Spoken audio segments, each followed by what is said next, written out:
నమస్తే Devi, welcome to story board. Telangana municipal ఎన్నికల ఫలితాల్లో కాంగ్రెస్ దుమ్మురేపింది. ఏకంగా 80% మున్సిపాలిటీలు హస్తగతమయ్యాయి. మంత్రులకు టార్గెట్లు ఇచ్చి కాంగ్రెస్ అమలు చేసిన ఎలక్షనీరింగ్ ఫలించింది. మరోవైపు ప్రతిపక్షాలు పూర్తిగా చేతులెత్తేశాయి. బీఆర్ఎస్ ఏమాత్రం పుంజుకోలేదు. బీజేపీ కూడా ఎక్కడా ఎదిగిన పరిస్థితి లేదు. తెలంగాణ మున్సిపల్ ఎన్నికల్లో అధికార పార్టీగా కాంగ్రెస్ అడ్వాంటేజ్ తీసుకుంది.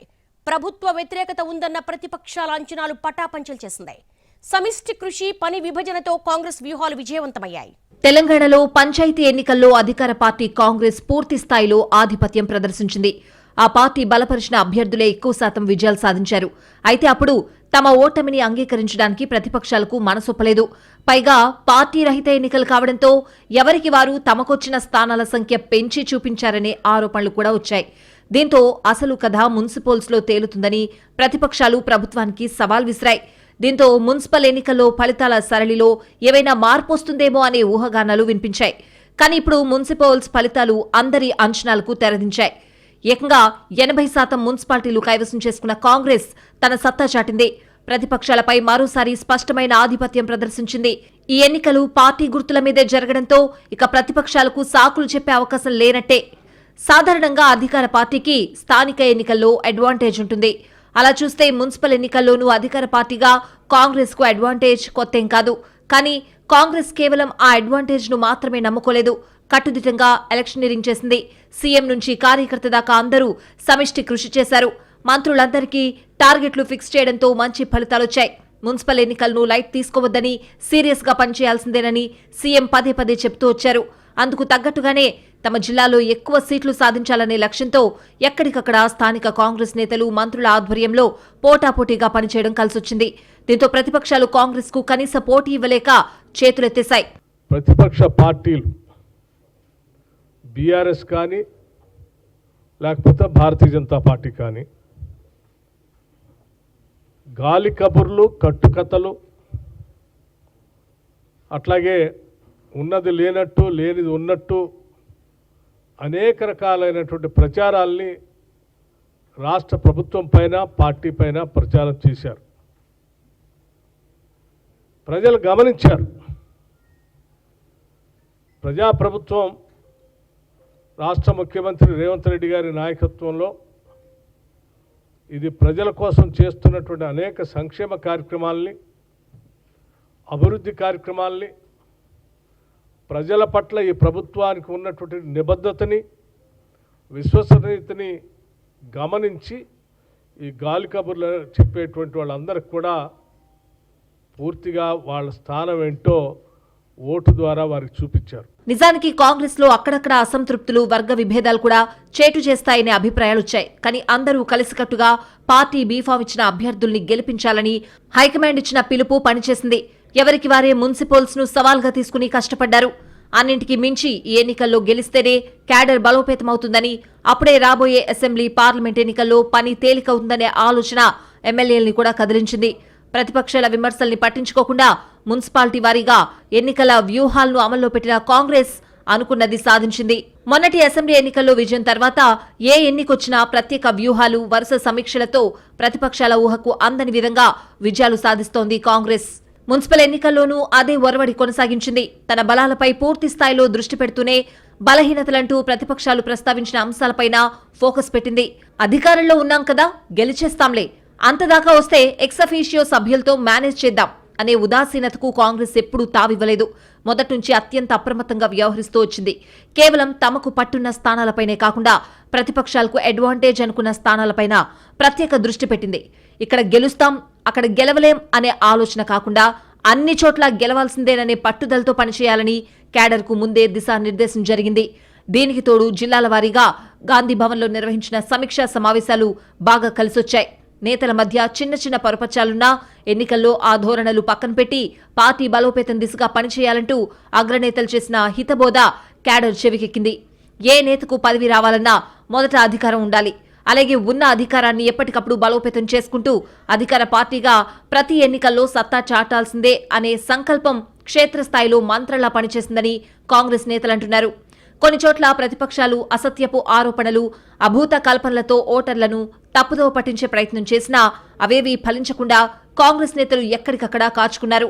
పైగా అధికార పార్టీగా ఉన్న కాంగ్రెస్ ఎక్కువసార్లు డోర్ టు డోర్ క్యాంపెయిన్ చేయడం కూడా ఓటర్లను ఆకట్టుకుంది. ఇంకా 3 ఏళ్లు అధికారం ఉంటుంది. ఏ మున్సిపాలిటీ అభివృద్ధి కావాలన్నా ప్రభుత్వంతో పని చేయించుకునే అభ్యర్థులే ఉండాలనే ప్రచారం కూడా బాగా పనిచేసింది. పొరపాటున ప్రతిపక్ష అభ్యర్థులు గెలిస్తే అభివృద్ధికి అడ్డుపడతారని స్వయంగా సీఎం జిల్లాలు తిరిగి చెప్పడంతో జనం కూడా కాంగ్రెస్ వైపే మొగ్గారని హస్తం పార్టీ నేతలు చెప్తున్నారు. అలాగే 10 ఏళ్ల బీఆర్ఎస్ పాలనతో 2 ఏళ్ల కాంగ్రెస్ పాలనను పోల్చి చూడాలని చేసిన ప్రచారం కూడా వర్కౌట్ అయింది. బీజేపీ కేంద్రంలో అధికారంలో ఉన్నా రాష్ట్రానికి ఏవీ ఇవ్వలేదన్న ప్రచారం కూడా జనంలోకి వెళ్లిందని కాంగ్రెస్ చెప్తోంది. ఆ 2 పార్టీలతో ఏవీ కాదని తేల్చుకున్నాకే ఓటర్లు కాంగ్రెస్ ను ఆశీర్వదించారనే వాదన వినిపిస్తున్నాయి గాంధీ భవన్ వర్గాలు. మున్సిపల్ ఎన్నికల విషయంలో తెర ముందు ప్రచార వ్యూహంతో తెర వెనుక వ్యూహాల్లోనూ కాంగ్రెస్ చాలా జాగ్రత్తలు తీసుకుంది. ఉన్న నేతల్ని సమర్థంగా ఉపయోగించుకోవడంతో పాటు ఎంతో కొంత అసంతృప్తిగా ఉన్న నేతల్ని కూడా గుర్తించి వారిని యాక్టివ్ చేసేందుకు అమలు చేసిన వ్యూహాలు కూడా కలిసొచ్చాయి అనడంలో సందేహం లేదు. ఎవరేమనుకున్నా పార్టీనే సుప్రీం అని, గెలిస్తే అందరికీ పదవులొస్తాయి లేదంటే అందరికీ నష్టమే అనే అభిప్రాయాన్ని పై స్థాయి నేతల దగ్గర నుంచి కింది స్థాయి క్యాడర్ దాకా అందరూ అంగీకరించారు. ఆ మేరకు ఎన్నికల్లో క్షేత్రస్థాయిలో కష్టపడ్డారు. ఆ కష్టమే ఇప్పుడు ఫలితాల రూపంలో ప్రతిఫలమిచ్చింది అనేది కాంగ్రెస్ నేతల మాట. మొత్తం మీద మొన్న పంచాయతీ, ఇప్పుడు మున్సిపల్స్ ఫలితాలతో రాష్ట్రంలో కాంగ్రెస్ ఆధిపత్యానికి తిరుగులేదంటున్నాయి ఆ పార్టీ వర్గాలు. ప్రతిపక్షాలు పగటి కలలు కంటున్నాయని ఓటర్లే తేల్చి చెప్పారని చెప్తున్నాయి. అటు పల్లె ఇటు పట్నం 2 కాంగ్రెస్కే పట్టం కట్టడం, తెలంగాణలో ప్రజాపాలనకు ప్రజామోదం ఉన్నట్టే అనే అభిప్రాయాలు వస్తున్నాయి. ఇప్పటివరకు 2 ఏళ్ల పాలనపై ప్రజలు సంతృప్తిగానే ఉన్నారని, రాబోయే 3 ఏళ్ల పాటు ఇదే సానుకూలత కంటిన్యూ అయితే మరో టర్మ్ అధికారం పెద్ద కష్టం కాదని కాంగ్రెస్ లెక్కలేస్తోంది. పనిలో పనిగా మున్సిపల్స్ విజయంతో క్యాడర్ కూడా బలపడిందని హర్షం వ్యక్తం చేస్తోంది. ప్రధాన ప్రతిపక్షం బీఆర్ఎస్ మున్సిపల్స్ లోనూ చేతులెత్తేసింది. చివరి 3 రోజులు హడావుడి మినహా పూర్తిగా కాడి కింద పడేసింది. దీంతో జనం కూడా బీఆర్ఎస్ ను పెద్దగా పట్టించుకోలేదు. పంచాయతీ ఎన్నికల్లో స్వీయ తప్పిదాలే కొంప ముంచాయని విశ్లేషణ చేసుకున్న బీఆర్ఎస్ మున్సిపల్స్ లోనూ ఏమాత్రం పుంజుకోలేదు. పురపాలనలో తమ ట్రాక్ రికార్డ్ చూడాలని ముందే సవాల్ విసిరిన గులాబీ పార్టీ ఆ మేరకు గట్టిగా ప్రచారం చేయడంలో మాత్రం వెనుకబడింది. ఎప్పటిలాగే అధినేత కేసీఆర్ ఫామ్ హౌస్ దాటలేదు.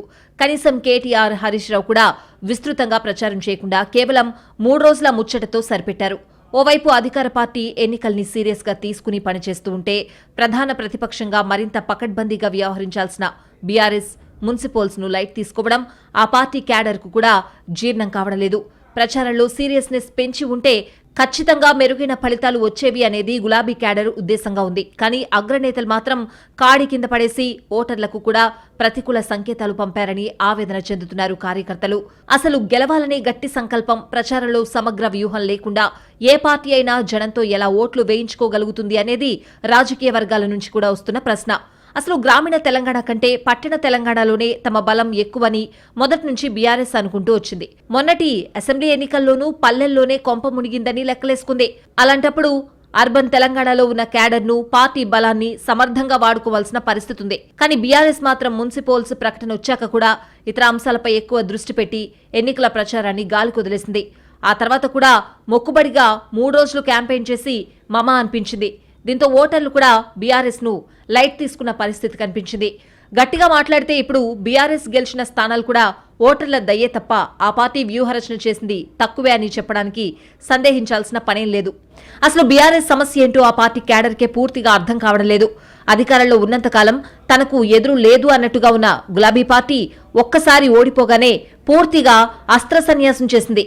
దేశంలో చాలా పార్టీలు అధికారం కోల్పోయి ప్రతిపక్షంలోకి వచ్చాయి. కానీ రాజకీయ పార్టీ అన్నాక ప్రజల్లో ఉండాలి. ప్రతి ఎన్నికను సీరియస్ గా తీసుకుని పోరాడాలి. మిగతా రాష్ట్రాల్లో ప్రతిపక్షాలు అలాగే పోరాడుతున్నాయి కూడా. గెలుపోటముల సంగతి పక్కన పెడితే ఫైటింగ్ స్పిరిట్ విషయంలో తమను తప్పుపట్టకూడదనే యోచనతో ఉంటున్నాయి. కానీ బీఆర్ఎస్ లో మాత్రం గెలవాలనే ఆలోచన సంగతి తర్వాత కనీసం పోరాడాలనే యోచనే కొరవడ్డం భావదారిద్ర్యానికి పరాకాష్ట అనే చెప్పాలి. ప్రతిపక్షం అన్నాక 5 ఏళ్లు ప్రభుత్వం ఏం చేసినా చూస్తూ ఊరుకోవలసిన పనేం లేదు. తమ వాదనలో పస ఉందని గట్టిగా నమ్మితే స్థానిక ఎన్నికల్లో ఓటర్లను ఆకట్టుకోవడానికి గట్టిగా ప్రయత్నించాలి. ఎప్పటికప్పుడు వచ్చే కొత్త అంశాలపై కూడా తమ విధానమేంటో చెప్పి ప్రజల్ని కన్విన్స్ చేయాలి. అన్నిటికంటే ముఖ్యంగా ప్రతిపక్షం ఎప్పుడూ ప్రజల్లోనే ఉండాలి. అంతేకాని కేవలం ప్రెస్ మీట్లు, సవాళ్లతో పని కాదనే విషయం ఇప్పటికైనా గ్రహించాలి. బీఆర్ఎస్ పరిస్థితి చూస్తూ ఉంటే ఇప్పటికైనా జ్ఞానోదయం కలుగుతుందా లేదా అనే సందేహాలు వస్తున్నాయి. ఎందుకంటే పల్లెల్లో భంగపాటు తర్వాత కూడా పార్టీ మున్సిపల్స్ కు ఏమాత్రం సన్నద్ధతలో మార్పు తెచ్చుకోకపోవడం కొత్త అనుమానాలకు తావిస్తోంది. ఈ లెక్కన అసెంబ్లీ ఎన్నికలు వస్తే కానీ బీఆర్ఎస్లో రాజకీయ చలనం రాదా అనే ప్రశ్నలు పుట్టుకొస్తున్నాయి. నిజంగా నీ గవర్నమెంట్ మీద నీకు అంత నమ్మకం ఉంటే ఆ 10 మందితో రాజీనామా చేపించి ఎలక్షన్ చూద్దాంపా. ఎందుకంటే ఇది స్థానిక ఎన్నికలు. ఆ స్థానికంగా మోరీ బాగుందా, ఆడ నీళ్ళు వస్తున్నాయా లేవా, ఆడ అభ్యర్థి ఓడిపోయిందా గెలిచిండా, వీటన్నిటి మీకెళ్ళి నడుస్తుంది. ప్లస్ ప్రభుత్వం ఎన్నిటి మీకెళ్ళి నడుస్తుంది. నీకు తెలుసు, నాకు తెలుసు. ఇప్పుడు బాన్స్వాడ్ ఉంది, ఫర్ ఎగ్జాంపుల్ చెప్తున్నాను. నేను పోయి మొన్న ఆడ సవాల్ చేసిన పోచారం గారిని, రండి రాజీనామా చేసి రండి, భయం ఎందుకు, నిజంగానే బాన్స్వాడ మున్సిపాలిటీ గెలిచినా అంటది కదా కాంగ్రెస్, రా మరి గోదాలోకి రా, బాన్స్వాడలో రాజీనామా చేయి. ఒక పోచారం గారే కాదు, 10 మంది ఎమ్మెల్యేలు ఎవరైతే ఇవాళ కాంగ్రెస్ వాళ్ళు వాళ్ళ పార్టీలో చేర్చుకున్నారో, సరే స్పీకర్ గారు చేర్చుకోలేదని చెప్పి ఏదో సాంకేతికంగా చెప్తుండు, కానీ మీకు తెలుసు, మాకు తెలుసు, ప్రజలకు తెలుసు. అక్కడ ఎన్నికలకు రండి, రాజీనామా చేయండి, ఎన్నికలకు రండి, ప్రజలు చెప్తారు. 10 చోట్ల ఉప ఎన్నికలు వస్తే డెఫినెట్గా అదొక ఇండికేటర్ అవుతుంది. బీఆర్ఎస్ మున్సిపల్స్ లో తెచ్చుకున్న సీట్లు చూస్తే ఖచ్చితంగా అవి ఆ పార్టీ బలం కంటే తక్కువే అనేది గులాబీ నేతల అంతర్గత అభిప్రాయం. కానీ అదే మాట పైకి అనడానికి కుదరదు కాబట్టి మాట్లాడరు. సరే, బహిరంగంగా నిజాలు చెప్పలేకపోయినా కనీసం అంతర్గత సమావేశాల్లో అయినా చెప్పగలరా అంటే అది లేదు. ఇప్పటికీ కేసీఆర్ ను కలవడానికి అందరికీ అవకాశం లేదు. పోనీ కలిసే కేటీఆర్, హరీష్ తో అయినా అందరూ మనసు విప్పి మాట్లాడగలరా అంటే అవును అని గట్టిగా చెప్పలేని దుస్థితి. అసలు అసెంబ్లీ ఎన్నికల్లో ఓటమి తర్వాత జరిగిన సమీక్షల్లోనే క్షేత్రస్థాయి నుంచి బీఆర్ఎస్ కు చాలా సలహాలొచ్చాయి. పార్టీ దృక్పథమే మార్చుకోవాల్సిన అంశాల జాబితా కూడా వెలుగులోకొచ్చింది. కానీ ఆ మేరకు మార్పులు జరిగాయా అంటే లేదనే చెప్పాలి. ఎంతసేపు కాంగ్రెస్ నేతలే అధికారాన్ని బంగారు పళ్లెల్లో పెట్టి తమకు అప్పగిస్తారనే భ్రాంతిలో బతికేయడమే కానీ సర్కార్ విషయంలో ప్రత్యేక వ్యూహరచన ఉన్నట్టుగా కనిపించడం లేదు. ఎంతసేపు తమ పాలన గురించిన గొప్పలు చెప్పుకోవడమే కానీ ఆ పాలన నచ్చకే ప్రజలు తిరస్కరించారనే వాస్తవాన్ని ఉద్దేశపూర్వకంగా విస్మరిస్తున్నారు గులాబీ నేతలు. పై స్థాయిలో కేటీఆర్, హరీష్ ఇప్పటికీ తమకు పొరపాటున అధికారం చేజారిందని ప్రజలు కాంగ్రెస్ హామీలు నమ్మి మోసపోయారని చెప్తున్నారు. వారి బాటలోనే ద్వితీయ శ్రేణి నేతలు క్యాడర్ కూడా నడుస్తోంది. దీంతో ప్రజలతో అసలు గ్యాప్ ఎందుకు వచ్చిందనే ప్రశ్నలు, వాటికి సమాధానాలు, ఆ గ్యాప్ పూడ్చుకునే కార్యాచరణ అన్నీ అటకెక్కాయి. ఇలాగే ఉంటే మనమే కాంగ్రెస్ కు రెండోసారి అధికారం అప్పగిస్తామని గులాబీ క్యాడర్ మొత్తుకుంటున్నా వినిపించుకునే నాదురే లేడు. ఏ పార్టీకైనా ఖచ్చితంగా కొన్ని బలాలుంటాయి. ఎంత దారుణ ఓటమి తర్వాతైనా పుంజుకోవడానికి తప్పకుండా అవకాశం ఉంటుంది. మనసుంటే మార్గం ఉంటుంది. కానీ బీఆర్ఎస్ లో మాత్రం పార్టీని పుంజుకునేలా చేయాలనే ఆలోచన ఉన్న నేత అసలున్నారా అనేది అసలు ప్రశ్న. మాట్లాడితే తర్వాత అధికారంలోకి వచ్చేది మేమే అని గొప్పలు చెప్పడమే కానీ క్షేత్రస్థాయిలో క్యాడర్ బలం లేకుండా అది సాధ్యమా అని ఎవరూ ఆలోచించడం లేదు. ఇప్పటికే పల్లెల్లో బీఆర్ఎస్ క్యాడర్ తమ దారి తాము చూసుకున్నారనే వాదనుంది. ఇప్పుడు పట్టణాల్లోనూ అదే ధోరణి కనిపిస్తే రేపు అసెంబ్లీ ఎన్నికల్లో గ్రౌండ్లో క్యాడర్ ఎక్కడి నుంచి వస్తుందని కొందరు నేతలు మదనపడుతున్నారు. కానీ ఆ ఆవేదన బీఆర్ఎస్ అగ్రనేతల్లో ఉందా అనేదే తేలాల్సిన అంశం. సరే, ఫలితాలు ఎలా వచ్చాయి అనేది పక్కన పెడితే బీఆర్ఎస్ ఈ ఎన్నికల నుంచి నేర్చుకోవాల్సిన గుణపాఠాలైతే కొన్నున్నాయి. అవేంటంటే బీఆర్ఎస్ కు ఇంకా ప్రజల్లో అనుకూలత రావడం లేదు. 10 ఏళ్ల పీడకలను మర్చిపోవడానికి జనం ఇంకా సిద్ధంగా లేరు. దీనికి తోడు ప్రభుత్వం మీద కూడా బీఆర్ఎస్ అనుకుంటున్నట్లుగా వ్యతిరేకత లేదు. ఈ విషయాలు గ్రహించి ఇప్పటికైనా అందుకు అనుగుణమైన కార్యాచరణ తీసుకుంటే బీఆర్ఎస్ కు ప్రయోజనం ఉంటుంది. లేదు మేమింతే మారమంతే అంటే మాత్రం ఓటర్లు కూడా ఇదే రకమైన తీర్పులు ఇవ్వడానికి సిద్ధంగా ఉంటారని గుర్తుంచుకోవాలి. పట్టణ ప్రాంతాల్లో సత్తా చాటుతామని గొప్పలు చెప్పిన బీజేపీ పూర్తిగా చతికిలబడింది. పల్లె పోరుతో పోలిస్తే కాషాయ పార్టీ పరిస్థితి ఏమాత్రం మెరుగుపడలేదు. క్షేత్రస్థాయిలో ఆ పార్టీకి పెద్దగా బలం లేదని తేలిపోయింది. మొన్నటి పార్లమెంట్ ఎన్నికల్లో అనూహ్య ఫలితాలతో తెలంగాణను ఏలేస్తామని బీరాలు పలుకుతున్న బీజేపీ క్షేత్రస్థాయిలో మాత్రం పూర్తిగా గాలి కొదిలేస్తోంది. పునాదులు బలంగా ఉంటేనే భవంతి నిలుస్తుందనే ప్రాథమిక సూత్రాన్ని తెలంగాణ బీజేపీ పూర్తిగా విస్మరిస్తోంది. ఎప్పటికప్పుడు ఎన్నికల్లో ఓటములు ఎదురవుతున్నా పార్లమెంట్ ఎన్నికల ఫలితాలు చెప్పి అదరగొట్టడం, కేంద్రంలో అధికారం పేరు చెప్పి ఇతర పార్టీలను బెదరగొట్టడానికే పరిమితమవుతోంది. ఇప్పటికే అనుకున్నట్టుగా పార్టీ బలపడ్డం లేదని అధిష్టానం క్లాసులు తీసుకుంటున్నా రాష్ట్ర బీజేపీ నేతలు మాత్రం అసలు మారడం లేదు. తమ పద్ధతి మార్చుకోవడం లేదు. ఇప్పుడు కూడా మున్సిపల్స్ కు ముందు సన్నాహక సమావేశాల పేరుతో హడావిడి చేసినా మళ్లీ గొర్రెతోక బెత్తుడు ఫలితాలకే పరిమితమయ్యారు. అన్నింటికీ మించి క్షేత్రస్థాయిలో చాలా ప్రాంతాల్లో అసలు బీజేపీకి క్యాడర్ అంటూ లేదని నిరూపితమైంది. దీంతో ఇప్పటిదాకా బాగా గాలి కొట్టుకున్న అర్బన్ తెలంగాణ బెలూన్ కూడా దెబ్బకు పేలిపోయింది. ఇక చెప్పడానికి సాకులు కూడా మిగలలేదని బీజేపీ క్యాడర్ ఆవేదన వ్యక్తం చేస్తోంది. ఈ మాత్రం బలానికి పార్టీలో అంతర్గత విభేదాలు, నేతల మధ్య ఆధిపత్య పోరాటాలతో ఇంకా చులకనవుతున్నామని కూడా కాషాయ నేతలు ఆలోచించకపోవడమే పార్టీ కొంప ముంచుతోందనే అభిప్రాయాలు వస్తున్నాయి. అలాగని బీజేపీకి తెలంగాణలో ఎదిగే అవకాశం లేదని కాదు. కానీ ఉన్న అవకాశాల్ని అందిపుచ్చుకోవడంలో ఆ పార్టీ ఎప్పుడూ వెనకే ఉంటోంది. మొదటి నుంచి ఉన్న సంబలం, మధ్యలో పెరిగిన ఓటు బ్యాంక్, ఇప్పుడు అందొచ్చిన మోడీ ఇమేజ్ను సరైన పద్ధతిలో మేళవిస్తే ఖచ్చితంగా మెరుగైన ఫలితాలు సాధించొచ్చు. దీనికి తోడు ఇటీవల ఇతర రాష్ట్రాల్లో మున్సిపల్ ఎన్నికల ఫలితాలు కూడా కాషాయ పార్టీకి అనుకూలంగా వచ్చాయి. ఆ సానుకూలతలను కూడా కాస్త వాడుకోవచ్చు. కానీ అసలు తెలంగాణ బీజేపీలో గెలవాలనే కసి, గట్టిగా పోరాడాలి అనే ఆలోచనే కరువైనప్పుడు ఎన్ని సానుకూలతలున్నా, అన్ని బూడిదలో పోసినా పన్నీరే అనడానికి సందేహించాల్సిన పనిలేదు. రాష్ట్రం నుంచి 8 మంది ఎంపీలు, 2 కేంద్ర మంత్రులు ఉన్నా సరే బీజేపీ పరిస్థితి ఎక్కడ వేసిన గొంగళి అక్కడే అన్నట్టుగా ఉంది. ఇక్కడ పార్టీ ఒకేసారి అధికారంలోకి వచ్చేయాలని ఎవరూ అనడం లేదు. కానీ కనీసం మెరుగైన ఫలితాల దిశగా ప్రయాణించకుండా ఉన్న చోటే ఆగిపోవడమే ప్రమాదకర సంకేతాలు పంపుతోంది. ప్రస్తుత ఫలితాల్ని కేవలం మున్సిపల్ ఎన్నికల్లో ఓటమిగా మాత్రమే తీసుకుంటే బీజేపీకి అంతకంటే పెద్ద తప్పిదం మరొకటి ఉండదు. మాకు ఇచ్చినటువంటి ఒక తీర్పు ఈరోజు మేము ఆశించిన విధంగానే ఉంది. ఎందుకంటే దాదాపు 350 సీట్లు మేము ఇప్పుడు గెలుస్తున్నాం, అన్ని కూడా కలిపి. ఇప్పుడు దాదాపు 201 వార్డ్స్లో 2 ఓట్ల నుంచి 25 ఓట్ల మధ్యన ఓడిపోయినటువంటి చాలా ఉన్నాయి. 5 ఓట్లతోని, 10 ఓట్లతోని. ఇది చాలా తక్కువ ఓట్లతో ఓడిపోయినటువంటి ఒక విషయం. త్రిముఖ పోటీలో కొంతవరకు కొన్ని పార్టీలకు అడ్వాంటేజ్ వచ్చింది. దానివల్ల ఈ కొద్దిగా నష్టం జరిగింది. సూటిగా చెప్పాలంటే క్షేత్రస్థాయిలో క్యాడర్ను పెంచుకునే సువర్ణ అవకాశాన్ని కాషాయ పార్టీ చేజేతులా జారవిడుచుకుంది. ఇప్పుడు కూడా ఎప్పట్లాగే తర్వాత మాదే అధికారం, ఈ ఓటమి పెద్ద విషయం కాదు లాంటి రొటీన్ ప్రకటనలే వచ్చాయంటే మాత్రం ఇక కాషాయ పార్టీ ఇప్పట్లో కోలుకోవడం గురించి ఆలోచించడం కూడా అనవసరం.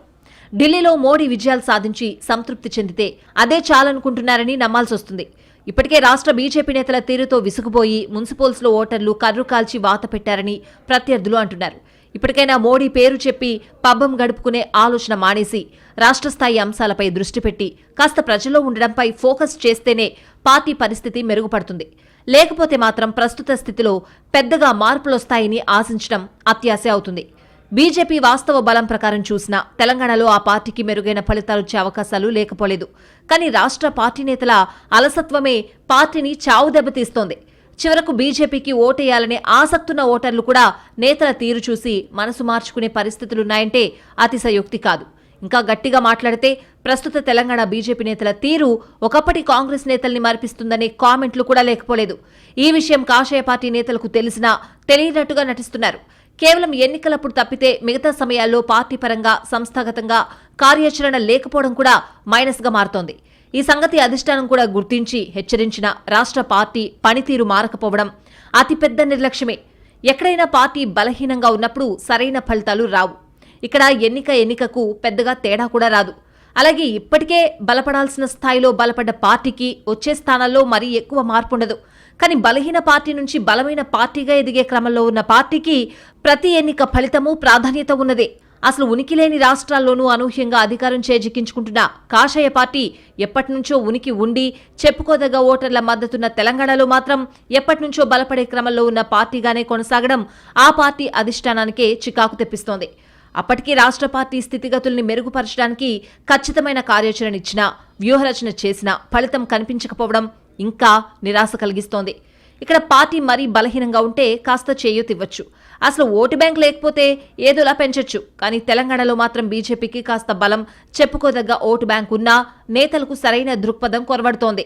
ఎంత చెప్పినా మారని వారి వైఖరితో ఓటర్లతో పాటు సొంత క్యాడర్ కూడా విసిగిపోతున్న వాస్తవం కళ్ల ముందే కనిపిస్తోంది. ఇకనైనా రాష్ట్ర బీజేపీ ప్రగల్భాలు మానేసి వాస్తవాలపై దృష్టి పెట్టాల్సిన అవసరం చాలా ఉంది. ఢిల్లీలో మోడీ ఉన్నంత మాత్రాన ఇక్కడ ఆటోమేటిక్గా ఓట్లు పడతాయనే ఆలోచన అర్జెంటుగా మార్చుకోవాలి. కేవలం ప్రచారానికి ఇతర రాష్ట్రాల సీఎంలను తీసుకొస్తే పని కాదు. మనం కూడా కాస్త కష్టపడి వ్యూహరచన చేసి వాటిని అమలు చేయాలని గుర్తుంచుకోవాలి. అన్నింటికీ మించి బీజేపీ ఎన్నికల్ని సీరియస్గా తీసుకుంటుందనే భావన ఓటర్లకు కలిగేలా ప్రవర్తించడం చాలా ముఖ్యం.